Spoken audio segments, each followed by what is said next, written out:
Hello guys! Welcome back to my channel. Ituturo ko sa inyo guys kung paano at kung saan makikita ang pag-on ng dark mode sa Facebook Live ninyo. Pero bago po ang lahat, please subscribe to my YouTube channel and hit the notification bell para updated ka kapag may bago akong ina-upload na video.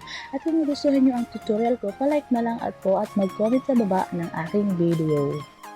So, ayan nga po, kung makikita nyo may dark mode po siya, yung bilog. So, ayan, i-on off nyo lang siya para maka-dark mode yung inyong Facebook Live. Pero paano ba gawin yan? So, ito na nga po. So, una po, titingnan po natin yung Facebook Live nyo. So, ito po yung Facebook Live na white pa yung tawag dyan, yung background niya. So, dapat makikita po natin ang dark mode, yung on and off, doon sa dito sa may settings, sa baba ng settings niya. So, dahil wala pa, kailangan natin siyang, ayan na, makikita yung settings, kailangan nasa baba. So, kailangan natin, yung Facebook Live nyo, i-uninstall nyo po. I-uninstall nyo po para ma-update po siya. So, kailangan i-install po ulit natin siya sa Play Store. So, uninstall po natin siya. And then, pupunta po tayo dito sa Play Store. Dito po natin siya. Dito po mag-search po tayo ng Facebook Live Dark Mode Update. So, i-update lang po natin siya. Pero yun pa rin naman po siya. Facebook Live pa rin naman. So, yan. Pag na-search nyo na, may dalawa po siya. Yung pangalawa po ang pipiliin nyo sa Facebook Live. So, hindi nyo po muna siya i-install. So, bababa po kayo. Hahanapin nyo po yung sige lang, magbababa lang po. Ayan, join the beta. Yan po ang kailangan nyo makita doon. So, bago nyo po i-install yung Facebook Live, dapat makita nyo yung join the beta. So, kailangan nyo mag-join. Join.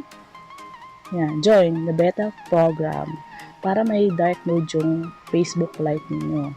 So, kailangan, akyat na po tayo para i-install na po natin siya. So, kailangan i-install na po natin siya. So, bago siya ma-install, kailangan mag-join muna doon. Ayan po. I-open. So, kailangan po natin siyang i-open. Ayan na po siya. Yung na-update na po natin ulit siya. So, ayan. Siyempre, ganyan po ang bungad. Kailangan nyo, ayan, ilag-in nyo na yung account nyo. Tapos, pipindutin nyo po doon sa may tatlong guhit. Ayan, makikita na niyo po yung dark mode doon. Sa baba ng settings, yan, makikita niyo po may dark mode, yung may bilog po. So, i-on niyo po siya. Ayan. Oh, pwede na. Dark mode na siya.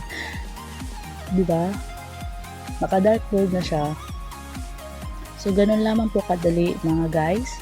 And then, halimbawa naman gusto niyo siyang ibalik. Halimbawa, ayaw niyo na ng dark mode. Ayan, pupunta ulit po kayo doon. Pupunta po ulit kayo doon sa may tatlong guhit. Yan. And then, hahanapin nyo ulit doon sa ilalim ng settings. Ayan, may dark mode. I-off nyo ulit siya. Ayan.